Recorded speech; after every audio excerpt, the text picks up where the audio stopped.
Hello guys. അപ്പോ ഞങ്ങളൊരു evening വാക്കിനിറങ്ങിയതാണ്. മിക്ക ദിവസം ഞാൻ അച്ഛനോടൊപ്പം പോവാറുണ്ട്. പിന്നെ ഞങ്ങൾ 4 പേരും കൂടി ഈവനിങ് വാക്കിനിറങ്ങണതിന് തൊട്ട് മുന്നേ വാർക്കമ്മോളൊക്കെ പോയിട്ടുണ്ടായിരുന്നു. കാണാനൊക്കെ നല്ല രസമായിരുന്നു. ആകാശമൊക്കെ കണ്ടില്ലേ, നല്ല രസമില്ലേ? അപ്പോ എന്നാ ഒന്ന് നടന്നിട്ട് വരാമെന്ന് വിചാരിച്ചു. അപ്പൊ കനാലിന്റെ സൈഡിൽ കൂടെയൊക്കെ ഒന്ന് ബെങ്ങി നോക്കി നടന്നിട്ട് വരാം. എന്നിട്ട് എന്നെ കുറച്ച് വർത്താനങ്ങളൊക്കെ കേൾക്കാം. അപ്പൊ എങ്ങനെയുണ്ടെന്ന് നോക്കിയിട്ട് വരാം. അതിനു മുന്നേ ഞാൻ ഈ പുളിമരൊന്ന് തള്ളി മറിച്ചിടാൻ പറ്റുമോ നോക്കട്ടെ. വേണ്ട അല്ലേ? റിസ്ക് എടുക്കണ്ട. പുളി ഒരെണ്ണം പോലും കിട്ടാനില്ല. ഓഫ്, കൈയാണെങ്കിൽ എത്തണമില്ല, പൊക്കാണെങ്കിൽ തീരെ ഇല്ല. എന്റെ ദൈവമേ, അവിടെ നിന്ന് വീഡിയോ എടുക്കണുണ്ടല്ലോ അവൻ. എന്തെങ്കിലും ആവട്ടെ. ഇവിടെ ഒരാളുണ്ടല്ലോ, ഇതെങ്ങനെ ചവിട്ടാമെന്ന് കണ്ടുപിടിച്ചിട്ടില്ല ഇതുവരെ. ആൾക്കാണെങ്കിൽ 4 ചക്രം വേണം. പക്ഷേ ഈ 4 ചക്രം വെച്ച് ചവിട്ടാൻ മതി. ഇപ്പോഴും പേടിയാണ് ഗൈസ്. ബാക്കിയുള്ള പിള്ളേരൊക്കെ അതി കൂടെ ചവിട്ടിണ്ടാക്കണ ഇവിടെ നിന്ന് ഓരോരുത്തർ വെള്ളം ഇറക്കും. ഇവിടെ ഒരാളത് പല്ലിൻ്റെ ഇടയിൽ കുത്തി എന്തോ കുത്തി കെറ്റിട്ട് നിന്നിട്ടാണ് നിൽക്കണത്. ഞാൻ വീട് വരുന്ന് പോയാലോ എന്ന് ആലോചിക്കുക. ഇവനും വാക്കതും പറഞ്ഞ് അങ്ങോട്ട് ഞാൻ നടക്കലുണ്ടാവുള്ളൂ. ഞാൻ നടക്കലുണ്ടാവില്ല. എൻ്റെ ചേച്ചി അവിടെ പോയി. ദൈവമേ, തല്ലി അവിടെ എത്തിയാ. ഇതിനെക്കൊണ്ട് തോറ്റില്ലോ. നീ പേടിച്ച് നിൽക്കണല്ലേ വണ്ടിയൊക്കെ വന്നപ്പോ. കാറുകാരൻ വരെ പേടിച്ചു പോയി. എൻ്റെ ചേച്ചിയുടെ സൈക്കിള് തള്ളല് കണ്ടിട്ട് ഇതേ തിരിച്ചിങ്ങ് തള്ളിയുണ്ട് വരാനുണ്ട്. ഇങ്ങനെ അങ്ങോട്ടും തള്ളിയുന്ന നടക്കലത്തുണ്ടാവുള്ളൂ എന്ന് തോന്നണേ. ഇനി ഞാൻ വലുതായിട്ട് വേണം ഇതൊക്കെ ഒന്ന് ചവിട്ടി അവളെ പഠിപ്പിക്കേണ്ടി വരും. ഇതൊന്നും കുട്ടിയെ കൂടുതൽ മനസ്സിലായപ്പോതേ നമ്മുടെ ചിന്നമ്മ വന്ന് തല്ലി വീട്ടിൽ കൊണ്ടുവച്ചു ഗൈസ്. ഞാൻ എൻ്റെ പുറകെ പോയി നോക്കി. പക്ഷെ എന്നെ തൊടിയിക്കും കൂടിയില്ല. ഞാൻ വീഴൊന്നും പറഞ്ഞിട്ട്. ഇവരൊന്നും ഭയങ്കര ഉടായ്പകളാണ് ഗൈസ്. ആണോ എന്നാകത്ത് ഞാൻ ആ കാര്യം മുഴുവൻ നടത്തിക്കും. ചേച്ചി സൈക്കിൾ ഓട്ടം എനിക്ക് അതിൻ്റെ ബാക്കിലിരിക്കായിരുന്നു. ഇപ്പൊ ഞാൻ നടക്കണം കനാലിന്റെ ശരിക്കുള്ളത്. എല്ലാവരും നോക്കി നടക്കണണ്ട. ഒരാൾ വടിയൊക്കെ എടുത്ത് പിടിച്ചിട്ടുണ്ട്. പേരക്കെ പൊട്ടിക്കാന്നാണ് വിചാരം. എല്ലാ ദിവസവും ഈ വിചാരത്തിൽ തന്നെയാണ് നടക്കാറ്. ആകാശം എങ്ങനെയുണ്ട് ഗൈസ്? അടിപൊളിയായിട്ടില്ലേ? നല്ല പെഞ്ഞുള്ള ആകാശമല്ലേ? ഇവിടെ കുറെ പൂക്കളും മാങ്ങകളൊക്കെ ഉണ്ട്. അല്ല, മാവുകളാണ് കേട്ടോ. മാങ്ങ അത് കാണാനില്ല. ഇതുമ്മ കയറിയിട്ട് ഞങ്ങളൊന്ന് നോക്കണ്ട വരും. എന്തായാലും ഇവരെന്തൊക്കെയോ കുഷ്കുഷ്കൊന്നും പറയുന്നുണ്ട്. പക്ഷെ എനിക്കിതൊന്നും എല്ലാം മനസ്സിലാവാറില്ല. നിങ്ങൾക്കറിയാലോ, എൻ്റെ ഭാഷ വേറെയാണ്. അത് നിങ്ങൾ നാളെ ഞാൻ വേറെ വീഡിയോയിലിട്ടപ്പോൾ കേട്ടിട്ടുണ്ടാവുമെന്ന് വിചാരിക്കുന്നു. എൻ്റെ കരകുല ഭാഷ നിങ്ങൾക്ക് മനസ്സിലായിട്ടുണ്ടാവില്ല.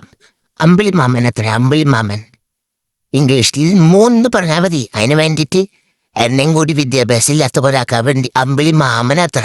ആരുടെ മാമൻ? എൻ്റെ മാമനൊന്നല്ല. ഇത് നല്ല രസമുണ്ടല്ലോ നിക്കണ കാണാൻ. എന്ത് ഭംഗി. ഞാനത് ഒരെണ്ണം പൊട്ടിച്ചാലോ? അടിപൊളി സാധനമാണല്ലോ. ഒരെണ്ണം പൊട്ടിച്ച് നോക്കിയ ചൊറിയോ?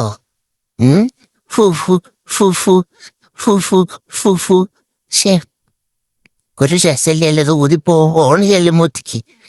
എന്റെ പൊന്നെ, മോത്ത് എന്തൊക്കെ സാധനത്. മോത്ത് കഴിഞ്ഞപ്പോ ഒരു അസ്വസ്ഥത. എന്തെങ്കിലാവട്ടെ, ഇത് ശരിയാവുന്ന എനിക്ക് തോന്നണല്ലേ ഗേഷ്. അതുകൊണ്ട് പേരയ്ക്ക പൊട്ടിക്കാൻ പോ. ഇഷ്ടം പോലെ പേരയ്ക്ക ഇല്ലായ്മയുണ്ട്. മുകളിലൊക്കെ കുറച്ച് പേരകൾ കിടക്കണുണ്ട്. ദേ കിടക്കണേ. അതിൻ്റെ അപ്പുറത്ത് നടന്നല്ലോ. എവിടെയാ? ഇവിടെ ഉണ്ട്. പിന്നെ അപ്പുറത്തുണ്ട്. അങ്ങനെ കുറച്ച് പേരകളൊക്കെ കിടക്കണുണ്ട്. ഇനി തുമ്പിമാരതിൻ്റെ മുകളിൽ കയറ്റേണ്ടി വരും ഡേയ്സ്. എന്നാലാണ് ഞങ്ങളെ പേരക്കെത്തിട്ട് നടക്കുള്ളൂ. 3 ആൾക്കാരും കൂടി ആകാശത്തിൽ നോക്കി നിൽക്കണം. ഞങ്ങൾ തുമ്പി കയറിയിട്ട് വേണം ഞങ്ങളുടെ കാര്യങ്ങളൊന്നും നടത്താൻ. തുമ്പിമാനെ സോപ്പിട്ട് ഞങ്ങൾ ഇതിന് മുകളിൽ കയറ്റുകയാണ് ഡേയ്സ്. അങ്ങനെ ഇറങ്ങത്. തുമ്മിമാൻ്റെ ട്രൗസറാണെങ്കിലേ ഇത്തിരി പ്രശ്നമുണ്ട്. അത് ഇത്തിരി ടൈറ്റാണ്. അത് കാരണം കയറുമ്പോൾ മോള് കയറോ എന്നുള്ള പേടിയുണ്ട്. നിൽക്കാനായിരുന്നത്. ഇപ്പം താഴെ ഉണ്ടായിരുന്നൊക്കെ ഞങ്ങൾ വേഗം പൊട്ടിച്ചു ഒരു കണക്കിന് ഇവിടെ എത്തി. എനിക്കും കിട്ടി ഇഷ്ടം പോലെ പേരയ്ക്ക. അതുകൊണ്ട് ഞാൻ സന്തോഷവാനായി. ഇങ്ങോട്ട് എത്തിക്കാൻ പറ്റോ? നീക്കിക്കോക്കണം കേട്ടോ. എന്താ എത്ര വരെ മടി? എന്താ ജോമോ ഇങ്ങോട്ട്? അങ്ങനെ ഇത് കിടലും പേരയ്ക്ക. എന്താ ഗൈസ്, ഇതെനിക്ക് ഇഷ്ടപ്പെട്ടു. 2 കയ്യിൽ തരും ഞാൻ ഉദ്ദേശിച്ചത്. പക്ഷെ ചേച്ചി അടിച്ച് മാറ്റി ഗൈസ്. മേലോട്ടെ, വേറെ നല്ല പേരയ്ക്ക പൊട്ടിക്കുന്നുണ്ട്. അതും കൂടി പൊട്ടിച്ചിട്ട് ഞങ്ങൾ ഇവിടുന്ന് കനാലിന്റെ സൈഡിൽ കൂടെ നടന്ന് തിന്നാന്ന് വിചാരിച്ച്. കുറെ പേരൊക്കെ ആ ചോടെ കയറി കുലുക്കിയതൊക്കെ കഴിഞ്ഞിട്ടും വേറെ ഒന്നും കിട്ടിയില്ല. പക്ഷെ എനിക്ക് അടിപൊളി 2-3 പേരയ്ക്ക കിട്ടി. ഞാനതൊക്കെ കണ്ടുകൊണ്ട് നിന്ന് കടിച്ച് തിന്നായിരുന്നു. ചിന്നടിക്കടിക്കാൻ വന്ന് എൻ്റെ കടിച്ച് മാറ്റി തിന്നണുണ്ട്. അത് വേറെ കാര്യം. ചിന്നുവിനാണെങ്കിൽ അധികം പഴുത്ത പേരയ്ക്ക് ഇഷ്ടമല്ല. എനിക്ക് 2 പേരയ്ക്കും ഇഷ്ടമാണ്.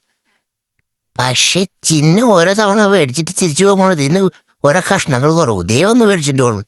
ഫുൾ ഉടായ്പകളാണ് കുടുംബത്ത്. എല്ലാവരും എന്നെ പറ്റിക്കാനാക്കാം. എനിക്ക് മനസ്സിലാവുന്നുണ്ട്. പക്ഷേ ഞാൻ കുഞ്ഞായി ആരനല്ല എല്ലാവരും എന്നെ പറ്റിക്കുന്നത്. നിങ്ങളൊക്കെ എനിക്ക് വേണ്ടി സംസാരിക്കണം ഗൈസ്. 2 വാക്ക് ഇവരോട് എപ്പോഴും പറ്റിക്കണം എന്നെ. ലാടാ എന്നെ പോലെ ഇന്ന് വീഡിയോ എടുക്കാൻ നിങ്ങളുടെ ഇറങ്ങി വേണ.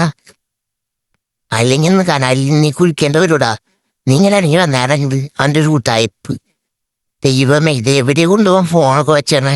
ഫോൺ വെള്ളത്തിൽ പോയി കഴിഞ്ഞാൽ എൻ്റെ വീഡിയോ എടുക്കാനാന്നും പറഞ്ഞ ആൾക്കാരോട് പറയുമ്പോ എൻ്റെ പേടി ഇതൊക്കെ എൻ്റെ തലയിലാവില്ല ദൈവമേ. വൈദ്യാക്കി ഇങ്ങനെ ഇറങ്ങിക്കോ. എന്തൊക്കെയോ പറയുന്നുണ്ട് വ്ളോഗാന്നും പറഞ്ഞിട്ട് അവസാനം ഞാൻ തന്നെ ഒക്കെ പറയേണ്ട വരും.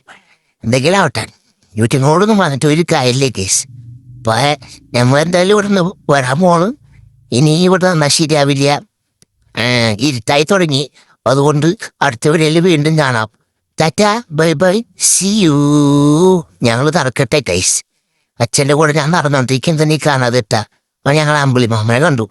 പിന്നെ ആകാശത്തേക്കൊന്നും നോക്കിയിട്ട് വരാൻ നേരിച്ചു. ദീ കാണുന്നു അമ്പിളി മാമൻ. അപ്പൊ അടുത്ത വീഡിയോയിൽ വീണ്ടും കാണാം ഗൈസ്. ടാറ്റ. അമ്പിളി മാമനൊക്കെ കണ്ടിട്ട് നിങ്ങളും വായു, ഞാനും പോണു. Okay bye. കരരാത്രി. അപ്പൊ ശുഭരാത്രി.